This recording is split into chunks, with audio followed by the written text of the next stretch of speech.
quote, "From the storm, artists with terrible throat with epilepsy." Please, thank you. And published in Newsweek magazine and the Journal of American Medicine. Jim holds an advanced certificate of mastery in ceramics from the prestigious Boston University and Benjamin Franklin Institute program in artisanry, and has taught ceramics at the School of the Museum of Fine Arts, Boston, and at the University of New Hampshire, Durham. When he's not working in the digital realm, Jim creates pottery and clay sculpture, and what sculpture it is, and provides technical and instructional support in ceramic materials and glazed chemistry to mass arts ceramic and sculpture students. Jim is also a near-death experiencer and an identical twin, and both he and his twin brother Jack, and also an internationally exhibited artist, have had high strangeness and possible abduction experiences since early childhood. Their 1976 alien abduction with fellow campers Charles Foltz and Chuck Ragg while on a camping trip on the Allagash Waterway in Maine was documented in the book, The Allagash Abductions, Undeniable Evidence of Alien Intervention, by veteran UFO and alien abduction investigator Raymond E. Fowler. Jim Weiner has appeared in numerous UFO television and productions, including The Joan Rivers Show, Unsolved Mysteries, Sightings, Dan Aykroyd's Sci-Factor, Chronicles of the Paranormal, and on Canadian, Japanese, and Mexican television programs. Jim has also been a guest on national and international radio programs and has presented the Allagash abduction case in a number of major American US UFO conferences, including the 2008 International UFO Conference in Laughlin, Nevada, and most recently at last year's Experiencers Speak 2 conference in Portland, Maine. He attended Dr. John Mack's Abductee Experiencer Support Group in the early 1990s and is an active member of Anne Cougalier's Abduction Experiencer Research Support Group. He lives with his wife, 2 cats, and a carnival of wildlife in the Metro West area of Boston. Ladies and gentlemen, please welcome one of my favorite people in the world, Jim Weiner.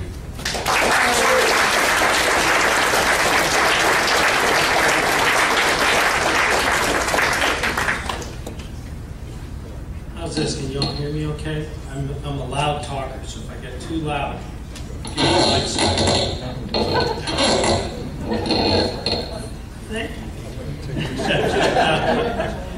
Well, I may be last, but thank the gods I'm not Philip Class. I'm going to take you on a personal journey tonight, which many of you here will probably feel is your own. It's not easy for me to talk about my experiences because, unfortunately, most of them have not been the positive kind. I had a very strange childhood. My brother and I grew up in Allentown, Pennsylvania, and we had a very strange childhood there, and I'll get into that a little later on. But I thought what I would do is start right in with the Allagash case.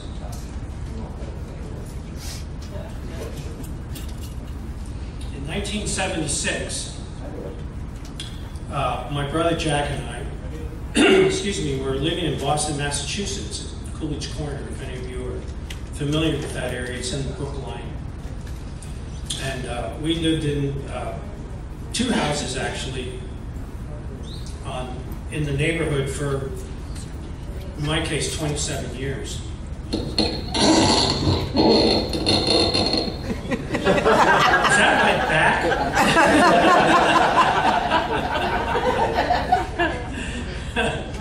And at that time, in 1976, my brother was a year out of Massachusetts College of Art. He was a graduate of Massachusetts College of Art with a bachelor's degree, and he was working at a screen printing firm down in Boston called Boston Graphic Workshop. He was one of the founders. And I was still attending Boston University's program in artisanry, studying ceramics. When I was young, I always wanted to be a potter ever since I can remember. So I was in the middle of a very intensive 3-year advanced degree program.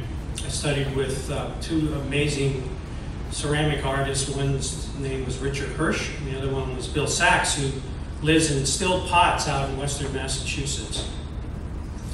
So there was one of our housemates was a guy named Charlie Foltz, and he came to Boston in 1974, and he also lived in our house. The 4th person that was with us on this trip was a guy named Chuck Rack, who had attended Mass Art for a few years, and then he left the college and moved into a house in Vermont. Well, Chuck came into Boston one day, and he came over to the house, and he said, "Hey, I've got this great idea. We should go up the Allagash on a canoe trip." And the Allagash is, here's my little pointer. Is it working? No, it's not working. All right, I'll come. See that little square way up in the top of Maine? That's the Allagash area. This is Baxter State Park. Can you still hear me back there? Yes. And this little bit of water up here is a combination of 60 miles of lake and 60 miles of river, which is one of the few rivers in the United States that actually flows north to Canada. It empties into the St. Francis River, which forms part of the northern boundary of Maine and Canada. I've never been there before in my life. But Chuck Rack had gone up the Allagash with a friend of his a year earlier. And he came back and said, "Oh, you guys have to go up here. This place is amazing," and blah, blah, blah. So he said, "Well, yeah, okay. It sounds like a good idea." So in August of 1976, I think it was around the 20th, the 19th or the 20th, we packed into Chuck Rack's car and we drove to Baxter State Park. And we spent a day there climbing the mountains. Now, let's see if I can. Here we go. Mount Katahdin is on the bottom. And you can see it here from here's an air shot. It's the northernmost terminus of the Appalachian Trail. And it's actually a sacred mountain to the Native Americans who have been living there thousands of years. It's 5,267 feet high. Its highest peak, Sherman Peak. So we spent a day climbing up and down this mountain. It's an incredible place. Beautiful scenery all around. It's up in the middle of the Great Northwoods, which is one of the few forest areas in the United States that is actually growing in size rather than shrinking, which is a good thing. And here we are on Knife's Edge. I'm just going to flip back here for a second. I wish I had my... Sherman Peak is right here. This is the top, highest point on the mountain. And there's this col that goes from here to Paola Peak. It's called the Knife's Edge Trail, and in some areas, it's less than 18 inches wide. And it drops, a sheer drop of 1,500 feet before the rest of the mountain starts to come out of it. And I can tell you, it is one of the most frightening hikes I've ever taken in my life. When you're up on 18 inches of rock, that high, you feel like you're just going to be sucked right into the air. It's just an amazing feeling. And surprisingly, thousands of people climb this mountain every summer. They usually have sometimes 8 to 10 deaths a year, people falling off of this thing. And we were lucky not to. Here we are up on part of the Knife's Edge. The guy on the right is Chuck Rack. And think that's Jack in the front. I don't know, it's probably me standing on the other side of Jack. I'm invisible. Here's another shot of us up there. It's really strange when you're up there because it'll be a perfectly clear sky, and then just all of a sudden out of nowhere you're enveloped in like a fog so thick you can't see your hand in front of your face. It's really bizarre. And then a minute later, fog will disappear and you're back in blue sky. It's absolutely beautiful. If you've never gone to Mount Katahdin, I strongly suggest try it out. Of course, we're all so fit now. We can climb these mountains. This is Charlie Fultz. We met Charlie in 1974. He moved up to Boston from Ohio to study at Mass Art. He's a master photographer, and for many years he worked for the Veterans Administration as a medical illustrator, one of the best in New England. He's extended family, to say the least. On Knife's Edge, that's the look down. There's a little area down, a little valley or something down there, and that's a tiny little lake. I think it's called Crystal Lake, but that's the view from Knife's Edge Trail. You can see how it drops up. This thing's... Here's the Willis. Now, we spent a day up there, and then climbed down, and we drove to this place called Shin Pond, because the only way you can get into the Allagash is you either have to fly in. In those days, they had some very bad logging roads, which nobody ever used, so most people that came in there flying on a pontoon plane. This is our plane that we flew in on. And as you can see, it's most of the southern part is all lake. And then the top part is the river that goes up to Allagash, where it ends. This is all a state wilderness park. Absolutely beautiful. It's like going back into time a million years. There's nothing up there. There's loons. Fishing was terrible. You see some moose every now and then. Other than that, it's like the place to see. It's incredible. And a lot of people go through there every year. About 10,000 people go through the Allagash every year. There's a plane. There's a shot that Charlie did looking down over the canopy as we were flying from Shin Pond to one of the lakes called Telos Lake. This is a shot looking south to the mountain.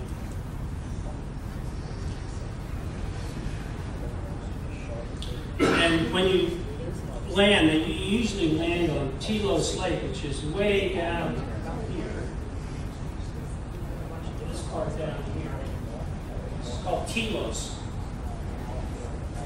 And after we landed, we started setting up camp, and within 10 or 15 minutes, a ranger shows up. His name was Eric Cram, and his sidekick Matt. And they check out everybody who lands up there because A, they want to make sure you're not a fugitive. B, they want to make sure that you have enough provisions to survive in the wilderness. Because if anything happens to you up there, you're out of luck. So they also check your gear to make sure you're not a smuggler, you don't have contraband. And they do this to every camper that comes into either the lake or the river system. They have a number of ranger stations that run the length, and they have rangers that patrol a certain area or a certain lake. One of the things they do is every morning they come to every camper's camp and they collect your garbage so that the bears don't come into the campsite, because it's the one thing they love is trash. We all know that, especially if you're from Maine. So Everett Cram and Matt came and checked our gear, make sure that we had what we needed to survive up there and that we were all legit. And the other thing they want to see is they want to see your campsite itinerary. Every camper is given a map, and they want to see what campsites you're going to be camping at on any given day, so that for any reason you show up missing, they have at least some idea of where to start looking for. And they do this for everyone. So we had planned on going to this lake here. Sorry, it's called Haymock Pond or Haymock Lake. And we were told that that had the best trout fishing on the lake. So we had definitely planned on going and do some fishing. And when Everett Cram saw that the campsite at Haymock Lake was one of our designated campsites, he said, "Well, you can't go there." And we said, "Well, why not?" And he said, "Well, it's been very dry this summer up here. Water level is low, and the brook that connects Eagle Lake to Haymock Lake is unnavigable. So we've shut off that part of the lake system." And we were like, "Well, okay, that makes sense." And when they left, we were like, "We're going there anyway. We have to walk there, we'll go there." So we still had it in our heads that that's where we were going to go. Well, to get there, you have to go from Telos Lake to Chamberlain Lake, which is this big, long one here. And the first day on the lake, we camped, that evening, we camped right here. This spot right here. It's called Mud Brook, I think. Here's a picture of Jack in our canoe. God, I wish I was that thin again.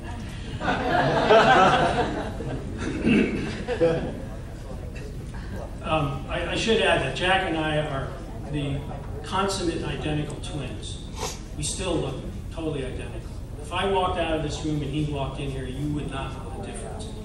We sound alike, we laugh alike, we talk alike, we walk alike. It's bizarre, but I still love it.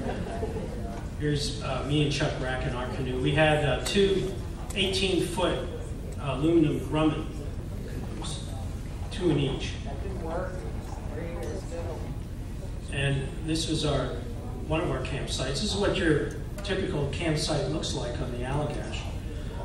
They're usually right along the lakeside or just off the side of the rivers because it's very, very dense forest. I mean, you can only walk a few yards into these woods and then you're gone.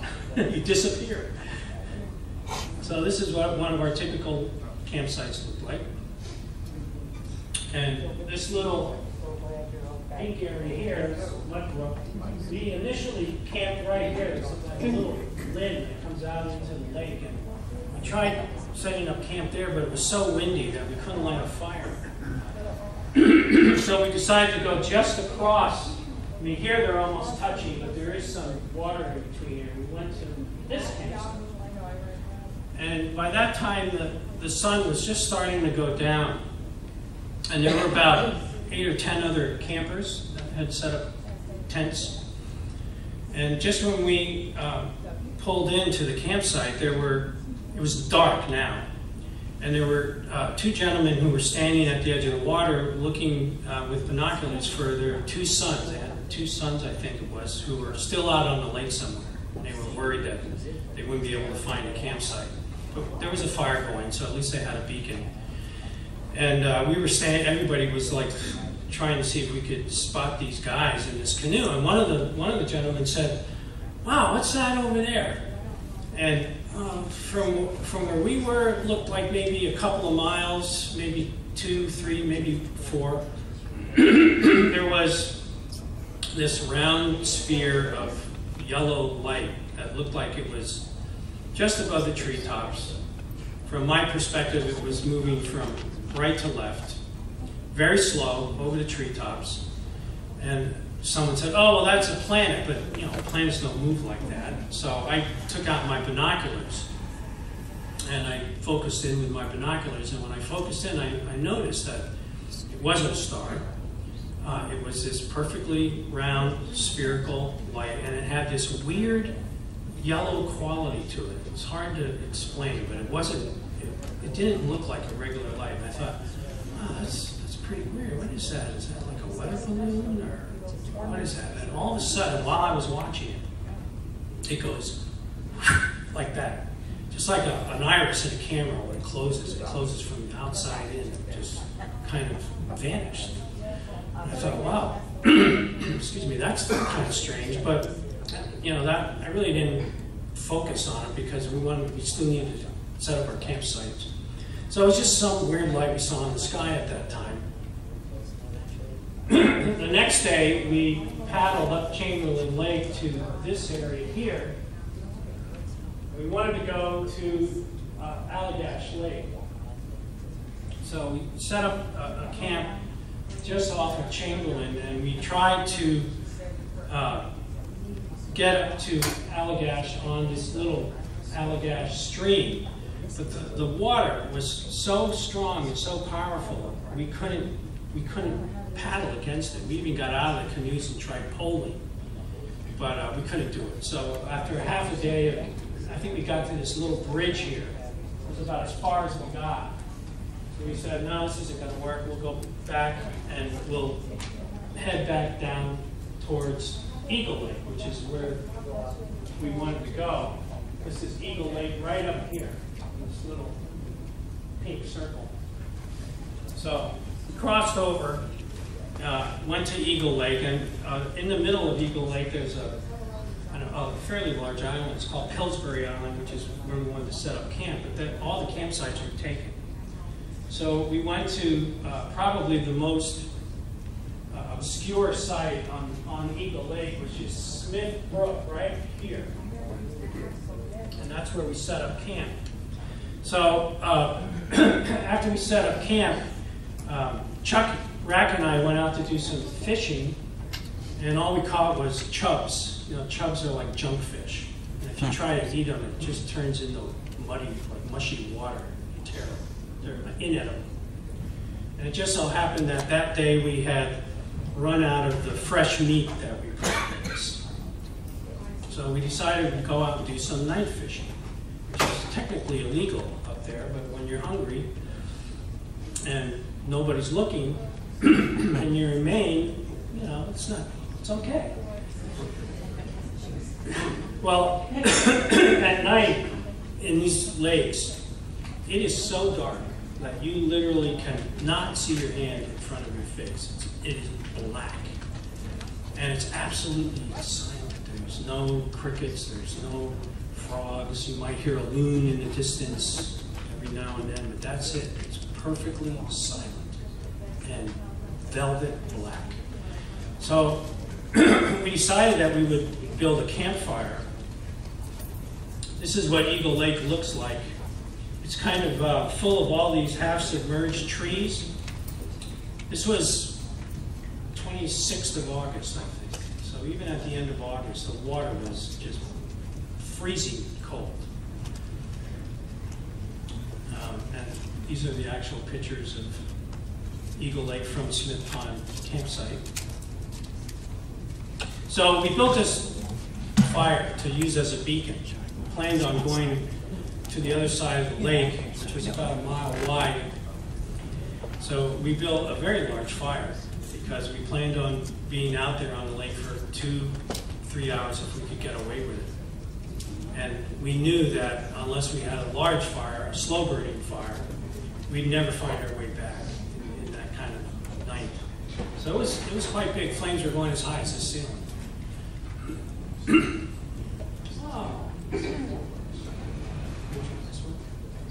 Whoa. Power. Is this fusion power? So we made our campfire, and the four of us got into one canoe. Chuck Rack was at one end, Charlie Fultz was at the other end, and Jack and I were in the middle. We had a flashlight, we had a couple of rods, and we set out onto the lake. And we only went out on the lake maybe 100 yards. We didn't get very far at all. And I was facing Chuck Rack.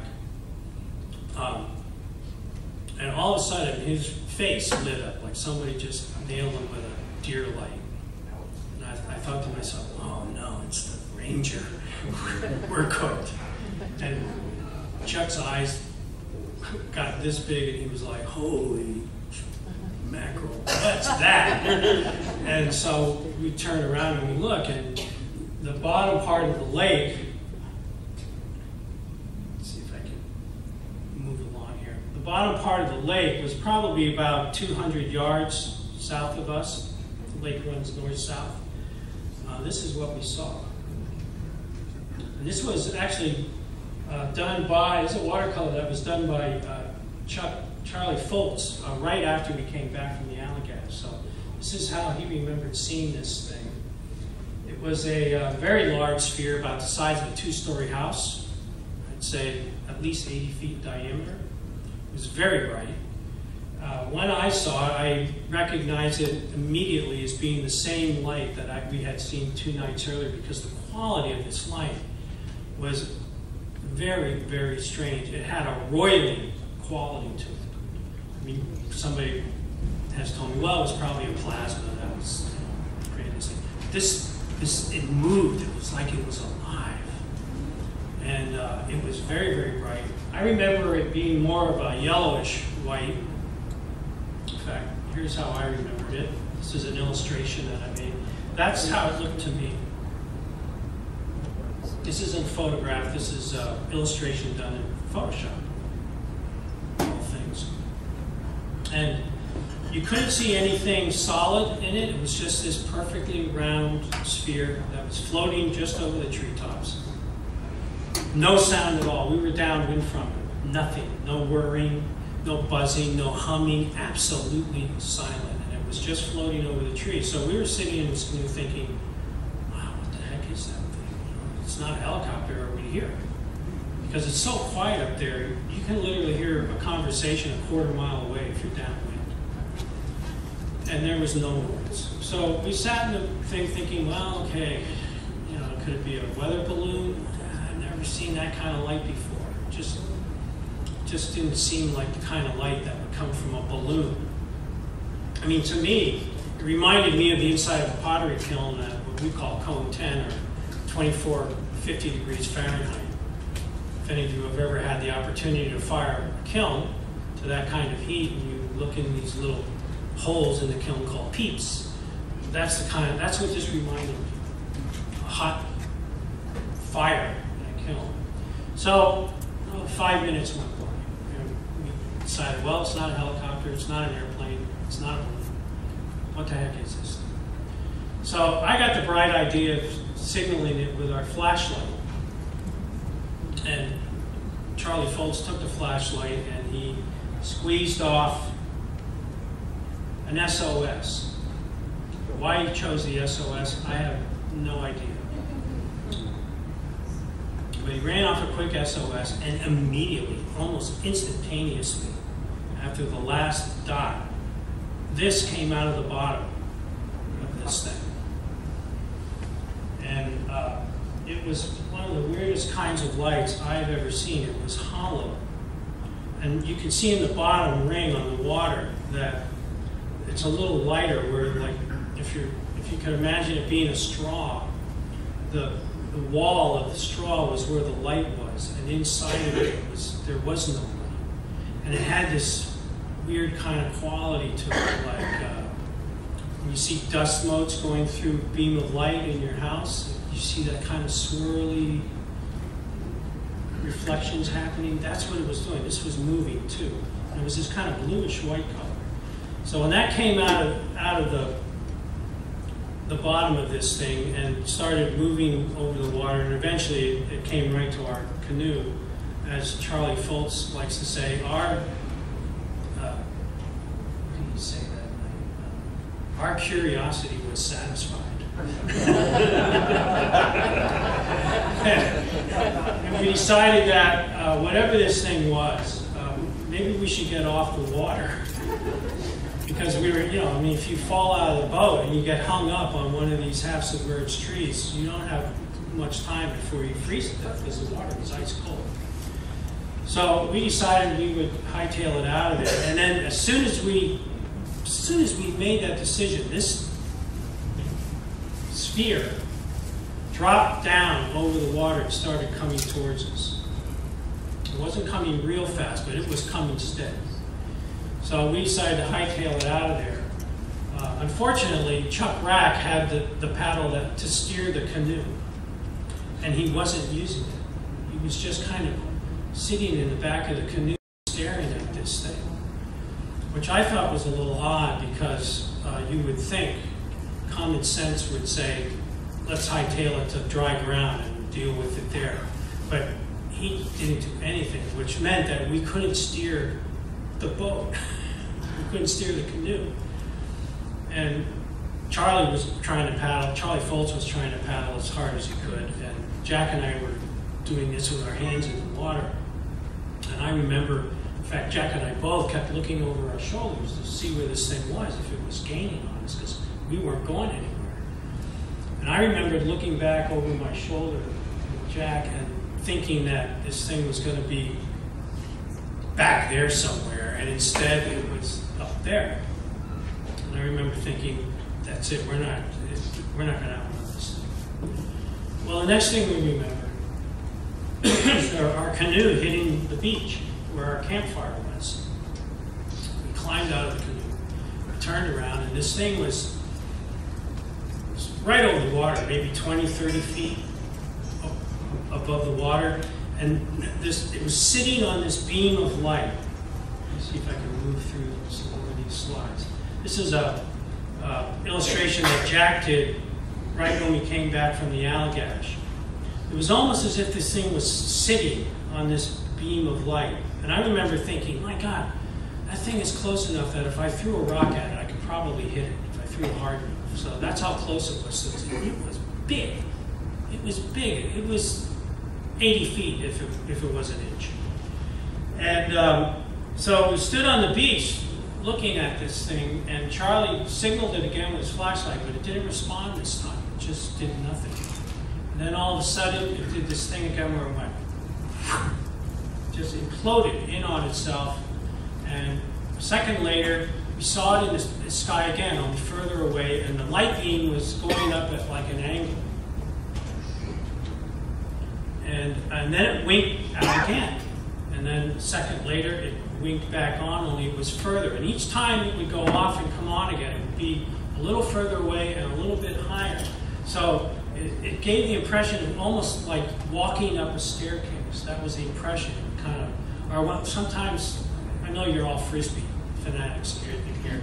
Sometimes you'll throw a Frisbee and it'll be flying along, then it hits a little bit of air and all of a sudden it goes up and then keeps going again. That was the way this thing looked.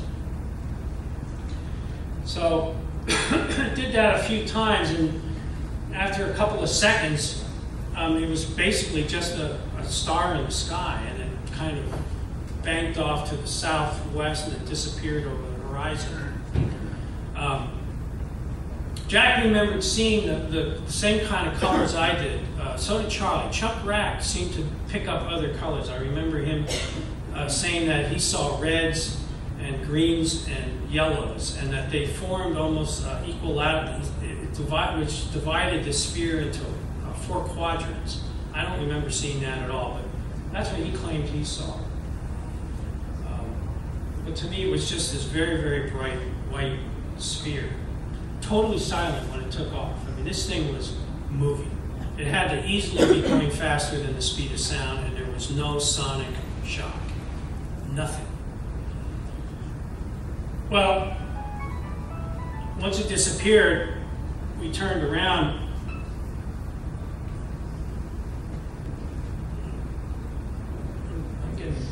Oh yeah, there we go. We turned around to go back to our campfire, and we noticed that all that was left of the campfire was coals, red coals. It had completely burned down.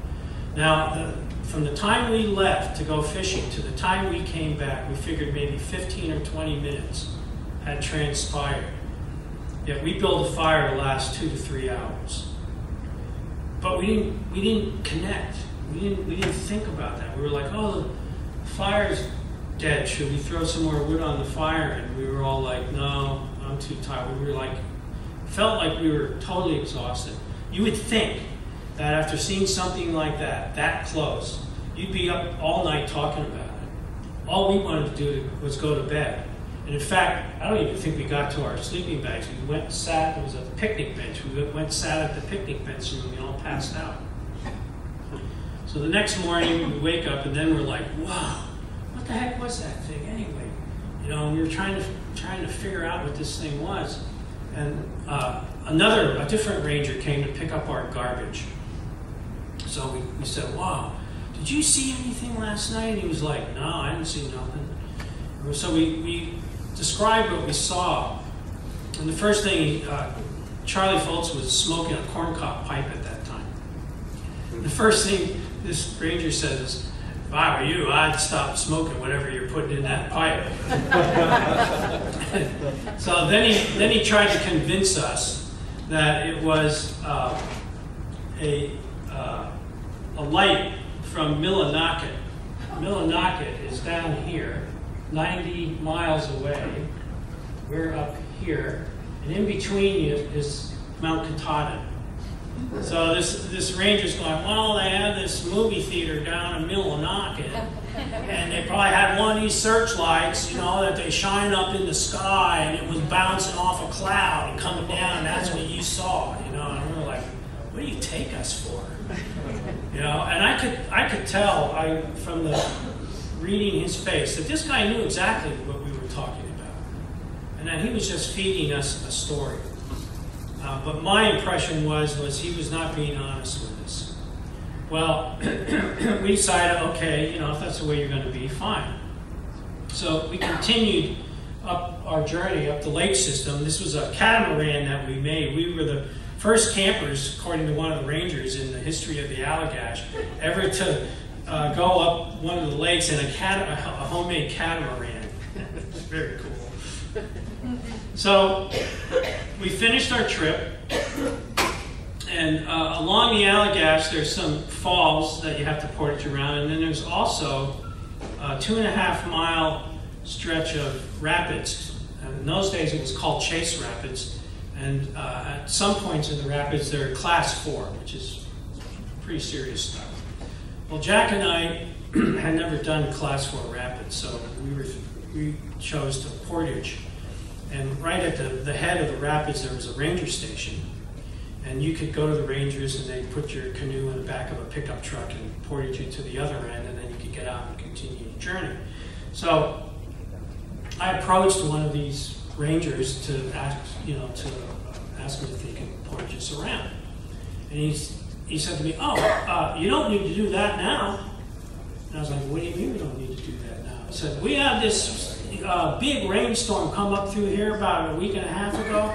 It dumped so much water on the lake system that we had to open up the sluice on Churchill Dam to let some of the water out.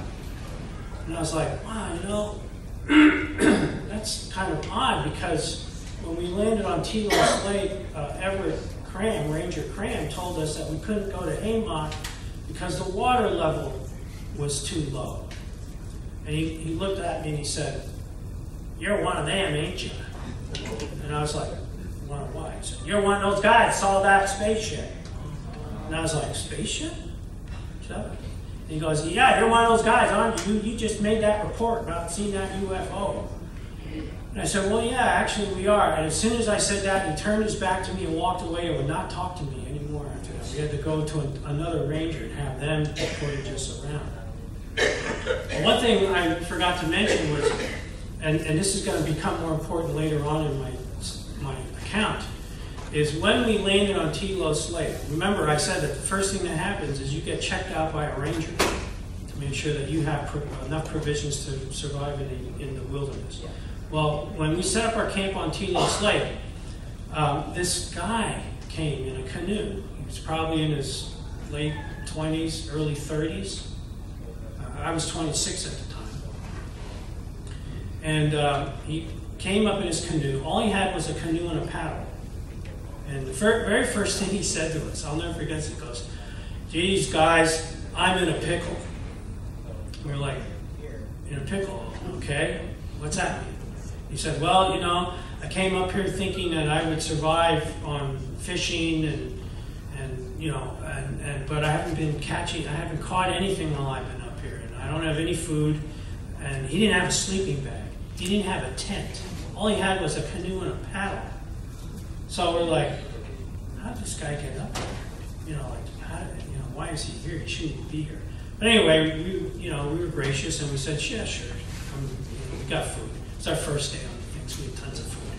So we fed the poor guy, and he actually slept on the ground that night on the edge of the lake. And the next morning, he had every square millimeter of his body was covered in black fly bites. And he was not in very good shape. So that morning when the ranger came, we said to the ranger, you need to go talk to this guy over here. He's not doing so good. So the ranger went down and chatted with him for a little bit, and then the two of them got in the ranger's boat and sailed away. We never saw him again.